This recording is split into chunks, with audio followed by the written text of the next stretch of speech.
एक मौलवी साहब जिनकी काफी ज्यादा उम्र हो चली है, वो अपनी टूटी सी झोपड़ी के अंदर रहा करते थे। आराम कर रहे थे, तभी अचानक से उस झोपड़ी के बाहर एक महिला कलेक्टर की गाड़ी आकर रुकती है। उसके बाद महिला कलेक्टर उसमें से उतरती है और झोपड़ी के अंदर जाने लगती है। अब जैसे मौलवी साहब किसी को झोपड़ी के अंदर आते हुए देखते हैं तो एकदम से अपनी चारपाई पर बैठ जाते हैं। उसके बाद वो महिला कलेक्टर आकर उनके पैर छूती है और कहती है कि अब्बू मैं आ गई। और इस बात को सुनकर जो मौलवी साहब हैं वो थोड़ा सा असमंजस में पड़ जाते हैं और उससे पूछने लगते हैं कि बेटी तुम कौन हो और मुझे अब्बू कैसे कह रही हो। तो जो महिला कलेक्टर थे उनसे कहने लगती है कि अब्बू आप मुझे भूल गए। अब्बू मैं शिवानी शर्मा हूँ और मैं कलेक्टर बन चुकी हूँ। अब इस नाम को जैसे मौलवी साहब सुनते हैं तो एकदम से उनकी आंखों में आंसू आ जाते हैं और वह फूट फूट कर रोते हुए उस लड़की को अपने गले से लगा लेते हैं। कौन थी वो महिला कलेक्टर और क्या कनेक्शन था उनका मौलवी साहब से? पूरी कहानी की सच्चाई जानने के लिए वीडियो को अंत तक जरूर देखें। बिहार के एक छोटे से गांव में दो पति पत्नी रहा करते थे। पति का नाम ईश्वर चंद्र शर्मा और उसकी पत्नी का नाम सावित्री। सावित्री जो है वो अभी प्रेग्नेंट और कुछ दिनों बाद उसकी डिलीवरी होने वाली है। तो इस बात को सोच सोचकर दोनों पति पत्नी बड़े खुश हुआ करते थे कि अब उनके परिवार में एक और सदस्य आने वाला है और उसके लिए वो ढेरों सपने सजाए रखते हैं। धीरे धीरे समय बीतता है और समय आ गया था डिलीवरी का। अब डिलीवरी का जैसे ही समय आया था तो ईश्वरचंद शर्मा अपनी पत्नी को लेकर सीधा हॉस्पिटल जाते हैं और वहां पर डिलीवरी करवाने लगते हैं। लेकिन जैसे डिलीवरी होती है तो डॉक्टर साहब बताते हैं कि आपकी पत्नी की जान हम नहीं बचा पाए, यानी कि जो ईश्वरचंद की पत्नी सावित्री थी उसकी मौत हो चुकी थी। डिलीवरी के दौरान अब इस बात को सुनकर ईश्वरचंद बड़े परेशान होते हैं, लेकिन वो करते भी तो क्या करते। इसके बाद वो पूछते हैं कि बेटा हुआ है या बेटी हुई है, तो डॉक्टर साहब उसे बताते हैं कि बेटी हुई है। तो इसके बाद ईश्वरचंद शर्मा ने अपनी बेटी को पालने पोसने का फैसला करते हैं। ईश्वरचंद माँ और पिता दोनों का प्यार अपनी बेटी को दे रहे थे और धीरे धीरे उसको बड़ा कर रहे थे। उस लड़की का नाम रखा था शिवानी। अब शिवानी धीरे धीरे बड़ी होती है, वह स्कूल जाने योग्य होती है। तो उसके पिता एक अच्छे से स्कूल में उसका एडमिशन कराते हैं, उसकी अच्छे से देखभाल किया करते हैं। कुछ समय बीतता है और कुछ समय बाद जो शिवानी होती है वो 10वीं क्लास में होती है और 10वीं क्लास के उसने एग्जाम दे दी है। शिवानी पढ़ने लिखने में काफ़ी ज़्यादा होशियार थी और उसके पिता अपनी बेटी की इन बातों को खुशी मनाया करते थे कि उनकी बेटी पढ़ने लिखने में काफ़ी ज़्यादा होशियार है और अपनी बेटी को एप्रिसिएशन किया करते थे और कहा करते थे कि बेटी तू पढ़ लिख कर जरूर कोई बड़ा अफसर बनेगी और मेरा नाम रोशन करेगी। लेकिन दोस्तों ऊपर वाले को कुछ और ही मंजूर था। एक दिन अचानक से ईश्वरचंद जी उनकी एक हादसे में मौत हो जाती है और इसके बाद जो बेटी है वो घर पर अकेली रह जाती है और जैसे उसे पता चलता है कि उसके पिता की हादसे में मौत हो गई है वह फूट फूट कर रोने लगती है।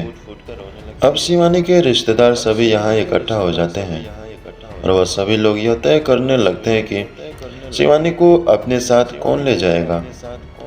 तभी वहाँ पर शिवानी की बुआ आती है और वो उन लोगों से कहने लगती है कि कोई बात नहीं, शिवानी को मैं अपने पास रख लूंगी और मैं अच्छी तरह से इसका पालन पोषण कर लूंगी। इसके बाद जो शिवानी होती है सभी रिश्तेदारों की मर्जी से शिवानी को शिवानी की बुआ के पास छोड़ दिया जाता है। अब शिवानी अपनी बुआ के यहाँ पर आने लगती है, लेकिन धीरे धीरे उसे महसूस हो जाता है कि उसकी बुआ यहाँ पर उसे पालने के लिए नहीं लाई है, वो तो केवल उससे काम करवाना चाहती है क्योंकि उसकी बुआ उस घर में पूरा काम करवाया करती है और इसके बाद ही उसे खाने पीने के लिए दिया करती। लेकिन जो शिवानी थी वो सभी चीजों को सहन करते हुए वहीं पर आती है, लेकिन सोचती है कि कोई बात नहीं, अब मेरा माता पिता नहीं है तो ये ठीक है, कम से कम यहाँ पर खाने के लिए खाना तो मिल रहा है। इसके बाद शिवानी को एक दिन पता चलता है कि जो उसने 10वीं क्लास में पेपर दिए थे, उन पेपरों का रिजल्ट आ गया है। अब शिवानी जैसे ही अपना रिजल्ट देखती है तो उसे पता चलता है कि उसने पूरे जिले को टॉप किया है। उसके बाद वो अपनी फुआ के पास जाती है और उन्हें बताती है कि फुआ 10वीं क्लास में मैंने पूरे जिले को टॉप किया है। तो अब ऐसा करो, मेरा आगे किसी अच्छे स्कूल में एडमिशन करा दो और मैं आगे पढ़ना लिखना चाहती हूँ। मैं पढ़ लिख कर किसी बड़ी सी पोस्ट को हासिल करूंगी क्योंकि मेरे पिताजी का यही सपना था। वो बार बार कहा करते थे कि तू पढ़ लिखने में काफी ज्यादा होशियार है, तू किसी बड़े पोस्ट पर हासिल करेगी। अब इस बात को सुनने के बाद उसकी बुआ को मानो काटो खून नहीं था। वो कहने लगती है कि अगर तू पढ़ने लिखने के लिए जाएगी तो घर का काम कौन देखेगा। शिवानी अपनी बुआ को मनाने की कोशिश करती है, लेकिन उसकी बुआ उसे साफ साफ मना कर देती है और कहती है कि तुझे इस घर के अंदर ऐसे ही रहना होगा। इसके बाद शिवानी अपने आप को एक कमरे में बंद कर लेती है और फूट फूट कर रोने लगती है। उसे अपने पिता की वो सारी बातें याद आ रही थी जो उसके पिता उससे कहा करते थे, और उन सभी बातों को सोच सोच कर वो फूट फूट कर रोती रहती है। रोते रोते धीरे धीरे रात हो गई थी, लेकिन रात के समय तक ना तो कोई उसे खाना देने वाला आया था और ना ही कोई यह कहने वाला आया था कि बेटी मत रो, हम तेरा एडमिशन करा देंगे। इसके बाद शिवानी अपने आप को संभालती है और परिस्थितियों के साथ जीने की कोशिश करने लगती है। कई बार तो उसके दिमाग में ख्याल आता है कि मैं इस घर को छोड़कर चली जाऊं, लेकिन वो जाती भी तो कहाँ जाती, क्योंकि उसकी बुआ उसे अपने साथ लेकर आई थी और साथ में उसका जो घर था, जिस घर के अंदर वो रहा करती थी, उस घर को बेचकर भी अपने पास पैसे रख लिए थे। क्योंकि गांव की जमीन थी तो गांव के ही एक पड़ोसी को उसने दे दी थी और कहा था कि जो कुछ पैसे तुम इसके दे सकते हो उन पैसों को मुझे दे दो, मैं इसकी देखभाल करूंगी तो उसमें काम आ जाएंगे। शिवानी इसी तरह से अपना जीवन जीती रहती है और वहीं पर बनी रहती है। उसको दिन भर पूरा काम करना पड़ता और उसके बाद भी खाने के लिए उसे जब मिला करता जब पूरा परिवार खाना खा लिया करता था। इन सभी बातों को देखकर शिवानी बहुत ज्यादा परेशान हो जाती है और वह अब इस घर में नहीं रहना चाहती थी। उसको यहाँ पर रहते हुए 1 साल हो गया था और इस 1 साल के दौरान बार बार उसे अपने पिता की वही बातें याद आया करती थी। जब उसके पिता उससे कहा करते थे कि बेटी तू पढ़ने लिखने में काफी ज्यादा होशियार है, तू एक बड़ा अफसर बनेगी। उसके दिमाग में अफसर बनने का भूत सवार था और इसी वजह से जो शिवानी होती है उस घर से भागने का फैसला कर लेती है। एक दिन उसकी बुआ और उसके घर वाले वहां से किसी शादी में गए थे और शिवानी को अकेला घर पर छोड़कर गए थे। अब शिवानी घर के अंदर अकेली है और वह सोच रही है कि आज का मौका जो है, ऐसा मौका दोबारा मुझे नहीं मिलेगा। इस बात को सोच सोचकर शिवानी अपना सारा सामान पैक कर लेती है और पैक करने के बाद चुपके से उस घर से निकल जाती है और रेलवे स्टेशन की तरफ जाने लगती है। पैदल चलते हुए रेलवे स्टेशन पर पहुंच जाती है और वहां जाकर एक ट्रेन में बैठ जाती है।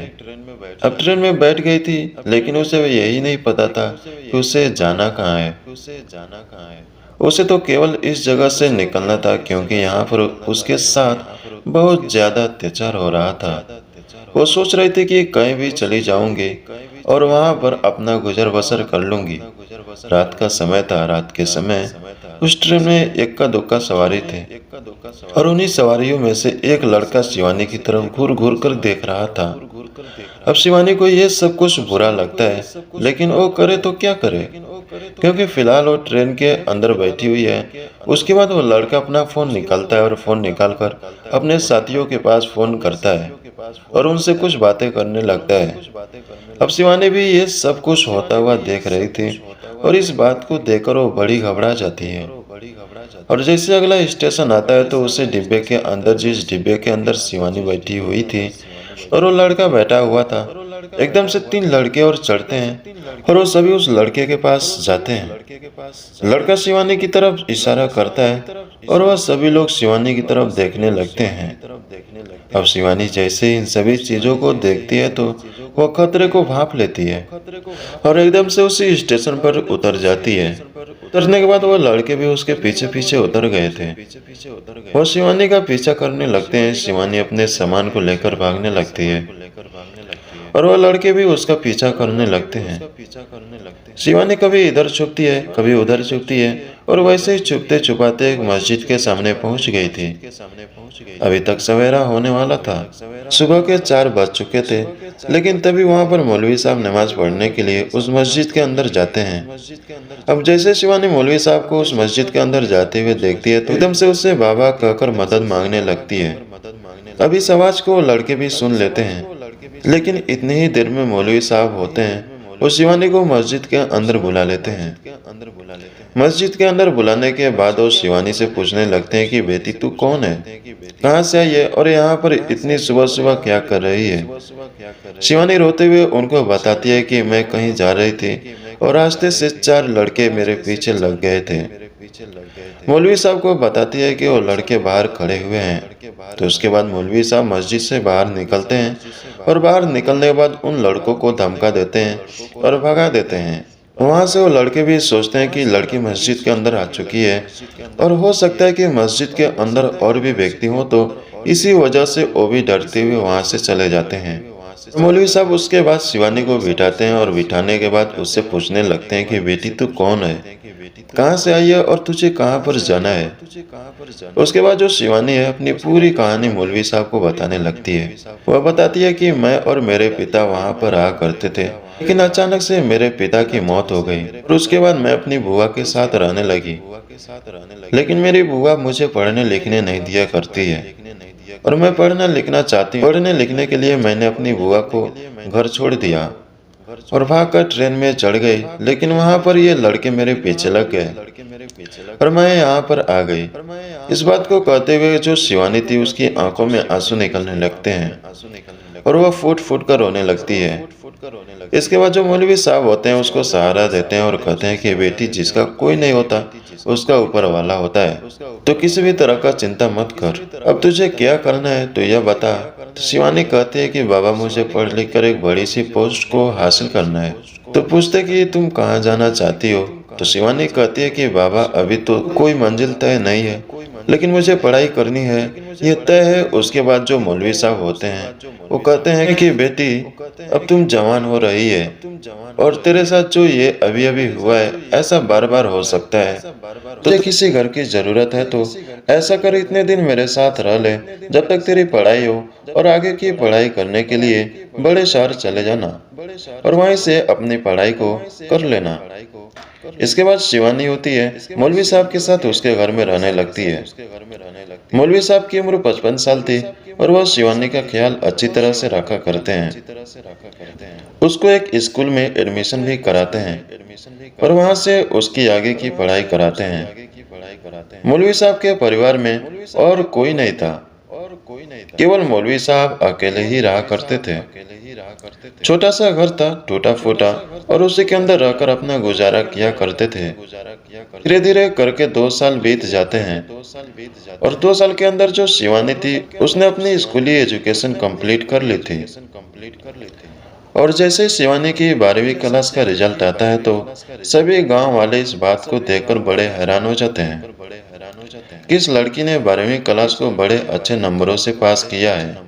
शिवानी को भी इस बात की बड़ी खुशी होती है और वह मौलवी साहब के साथ इसी खुशी को साझा करते हुए उन्हें बताती है कि अब्बू मैंने अच्छे नंबरों से 12वीं क्लास को पास किया है। तो उसके पिता उससे पूछने लगते हैं कि बेटी आगे क्या करने का इरादा है। तो कहती है कि पिताजी आगे की पढ़ाई करने के लिए मुझे शहर जाना है। तो मौलवी साहब उसके शहर जाने का इंतजाम करते हैं, थोड़े बहुत पैसे भी उसको देते हैं और कहते हैं कि बेटी अगर और पैसे चाहिए तो मुझे बता देना, मैं तुम्हारे पास पैसे भेजवा दूंगा।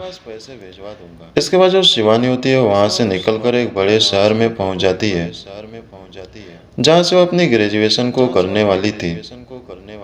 लेकिन शिवानी मौलवी साहब को ऊपर बोझ नहीं बनना चाहती थी, क्योंकि मौलवी साहब जैसे तैसे करके अपना गुजारा कर रहे थे और ऊपर से उनकी उम्र भी काफी ज्यादा हो चुकी थी। तो वह नहीं चाहते थे कि मौलवी साहब के ऊपर बोझ बने। इसी वजह से वह इधर उधर काम ढूंढने लगती है। काम ढूंढते ढूंढते एक बुजुर्ग व्यक्ति के होटल पर वो पहुंच जाती है और वहां पर जाकर होटल के मालिक से काम के लिए पूछने लगती है। अब होटल का मालिक पहले उस लड़की की तरफ देखता है और उससे पूछता है कि बेटी तुम क्या करोगी। तो बताती है कि बाबूजी मैं पढ़ी लिखी हूँ, अब जैसा चाहो वैसा काम मैं कर दूंगी, कोई भी काम हो चलेगा, लेकिन मुझे पढ़ने के लिए थोड़ा सा टाइम चाहिए और वो टाइम मुझे ज़रूर चाहिए। उसके बाद जो होटल के मालिक होते हैं वो शिवानी के बारे में शिवानी से पूछने लगते हैं। कहते हैं कि बेटी तुम कौन हो और कहाँ से आई हो और किस वजह से तुम्हें काम चाहिए, क्या तुम्हारे परिवार वाले तुम्हारे साथ नहीं रहते। उसके बाद शिवानी रो रो कर अपनी पूरी कहानी होटल के मालिक को सुनाती है। होटल का मालिक भी जैसे शिवानी की पूरी कहानी सुनता है तो वह भी पूरी तरह से भावुक हो जाता है और उससे कहता है कि बेटी कोई बात नहीं, ऐसी बात है तुम्हें पढ़ना है तो तुम बेशक से यहीं पर आकर पढ़ सकती हो। तुम्हारी पढ़ाई में जो भी मदद होगी वो मैं करने के लिए तैयार हूँ। तुम्हें जैसे भी काम करना हो वैसा काम तुम इस होटल में कर सकती हो। यानी कि होटल का मालिक अब शिवानी को आगे पढ़ाना चाहते हैं। इसका कारण यह था कि होटल मालिक की भी एक बेटी थी और उसको पढ़ाने के लिए होटल मालिक ने बहुत ही ज्यादा जद्दोजहद की थी, लेकिन वह किसी भी पढ़ाई को पास नहीं कर पाई और वह घर पर ऐसे ही बैठी रहा करती है। अब शिवानी के अंदर अपनी बेटी का प्रारूप देखते और कहते हैं कि बेटी अगर तू पढ़ लिख कर बड़ा अफसर बन गई तो मैं अपने आप को धन्य समझूंगा। इसके बाद जो होटल मालिक होते हैं वो उसकी पढ़ाई लिखाई का खर्चा उठाते हैं और साथ में जो शिवानी होती है वो होटल पर ही काम करने लगती है। धीरे धीरे समय बीतता है और समय के साथ साथ शिवानी अपनी ग्रेजुएशन कंप्लीट कर लेती है और जैसे ही शिवानी की ग्रेजुएशन कंप्लीट होती है तो उसके बाद वो होटल मालिक से कहने लगती है कि अब मुझे आगे की पढ़ाई करने के लिए दिल्ली जाना होगा। तो इसके बाद जो होटल का मालिक होता है वो उसे खुशी खुशी दिल्ली भेज देता है। उसका पूरा खर्चा उठाने के लिए जिम्मेदारी लेता है और शिवानी का खुद जाकर एक अच्छे से कोचिंग सेंटर में एडमिशन कराता है और उसके बाद रहने खाने का इंतजाम वहां पर कर देता है। शिवानी मन लगाकर मेहनत करती है और मेहनत करने के साथ साथ धीरे धीरे कुछ समय बाद जो शिवानी होती है वो डिस्ट्रिक्ट कलेक्टर बन जाती है। अब वो डिस्ट्रिक्ट कलेक्टर जैसे ही बनती है तो ये खुशखबरी वो होटल मालिक को देती है और होटल मालिक इस बात को सुनकर बड़ा ही खुश होता है। इसके बाद जो शिवानी होती है वो ट्रेनिंग के लिए चली जाती है और अपनी ट्रेनिंग कंप्लीट करने के बाद एक जगह पर उसकी पोस्टिंग हो जाती है। अब शिवानी के पास सरकारी गाड़ी थी और सरकारी आवास था और उसे रहने खाने की कोई भी दिक्कत नहीं थी और वह एक जिला कलेक्टर बन गई थी। इसके बाद जो होटल मालिक होता है वो एक दफा उससे मिलने के लिए भी जाता है। शिवानी उसका अच्छे से वेलकम करती है और पिताजी पिताजी कहकर उसको संबोधित करती है। अब जैसे होटल मालिक उससे मिलने के लिए आया था तो एकदम से उसे मौलवी साहब की याद आ जाती है, क्योंकि मौलवी साहब ने भी उसके साथ बहुत ही अच्छा व्यवहार किया था और 2 साल तक उसकी देख रेख की थी। इसके बाद जो शिवानी होती है वो मौलवी साहब से मिलने का मन बना लेती है। इसके बाद वह अपने गाड़ी लेती है और गाड़ी लेकर सीधा मौलवी साहब के पास चली जाती है। अब इन बातों को लगभग 8 साल बीत गए थे और 8 साल बाद जो शिवानी होती है वो एक कलेक्टर साहिबा के भेष में सीधा उस जगह पर पहुंचती है जहाँ वो कभी मौलवी साहब के साथ रहा करती थी। वहां जाने के बाद वह देखती है कि जिस घर में वो कभी रहा करती थी वो घर फिलहाल नहीं है। उस घर की जगह एक टूटी फूटी झोपड़ी बनी हुई है। उसके बाद जो शिवानी होती है उस झोपड़ी के अंदर जाने लगती है। सामने मौलवी साहब अपनी चारपाई पर बैठे हुए थे और वह शिवानी की तरफ असमंजस भरी निगाहों से देख रहे थे। उसके बाद शिवानी जाकर उनके पैर छूने लगती है तो जो मौलवी साहब हैं उससे कहने लगते हैं कि बेटी तू कौन है, मेरे को पैर क्यों छू रही है। और उसके बाद शिवानी उनसे कहने लगती है कि अब्बू आप मुझे भूल गए, मैं शिवानी शर्मा हूँ और मैं एक जिला कलेक्टर बन गई हूँ। जैसे मौलवी साहब शिवानी का नाम सुनते कि वो जिला कलेक्टर बन गई है तो एकदम से फूट फूट कर रोने लगते हैं और रोते हुए शिवानी को अपने गले से लगा लेते हैं।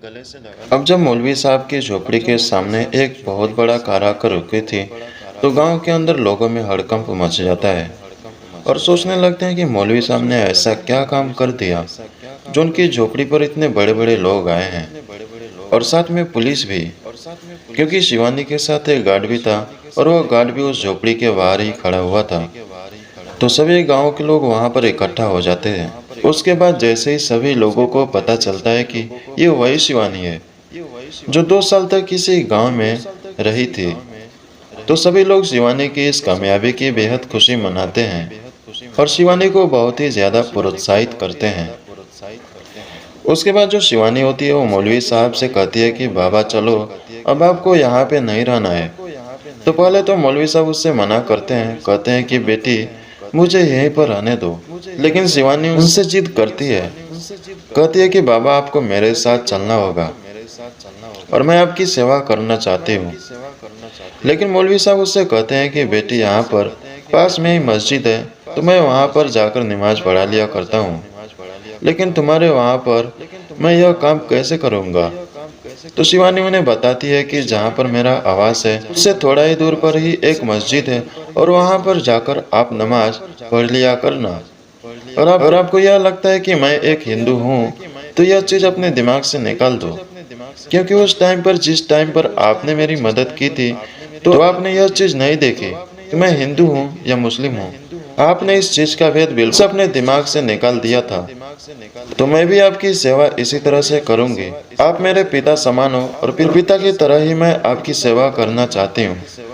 ऐसा कहकर शिवानी मौलवी साहब को अपने साथ ले जाती है और इसकी इस बात को देखकर गांव के सभी लोग इस बात की वाहवाही करने लगते हैं कि मौलवी साहब उसके घर में रहा करते हैं और पास वाली मस्जिद में नमाज पढ़ाने का जाया करते थे, जो शिवानी और मौलवी साहब की अच्छी तरह से देख रेख किया करती है। कभी कभी शिवानी से कोई मिलने के लिए आया करता है तो मौलवी साहब को घर के अंदर देखकर बड़ा ही हैरान हो जाता है। लेकिन जब शिवानी पूरी कहानी उनको बताया करती है तो वो लोग भी शिवानी की तारीफ किया करते हैं और कहते हैं कि ये होती है असली इंसानियत। कभी कभी वो होटल मालिक भी उससे मिलने के लिए आया करता है। सब परिवार अपनी बेटी को उस शिवानी को दिखाकर बताया करते हैं कि ऐसी होती है बिटिया शिवानी, दोनों को अपने पिता की तरह सम्मान किया करती है। होटल मालिक अपने घर में रहा करते हैं, लेकिन मौलवी साहब उनके पास ही रहा करते हैं।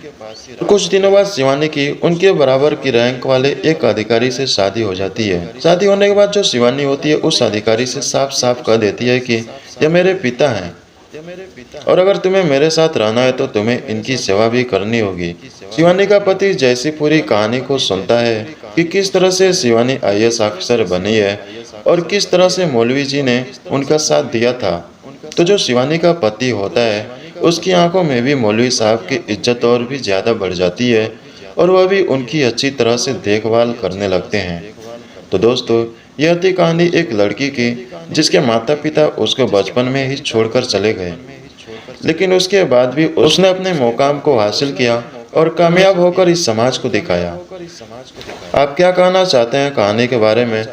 आपकी जो भी राय है कमेंट सेक्शन में लिख सकते हो, लोगों के साथ शेयर कर सकते हो। इन कहानियों को सुनने का उद्देश्य किसी को परेशान करना बिल्कुल भी नहीं है।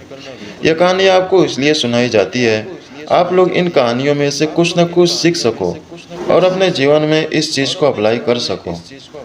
तो दोस्तों, मिलते हैं किसी नेक्स्ट वीडियो में अगले टॉपिक के साथ। तब तक के लिए जय हिंद, जय भारत।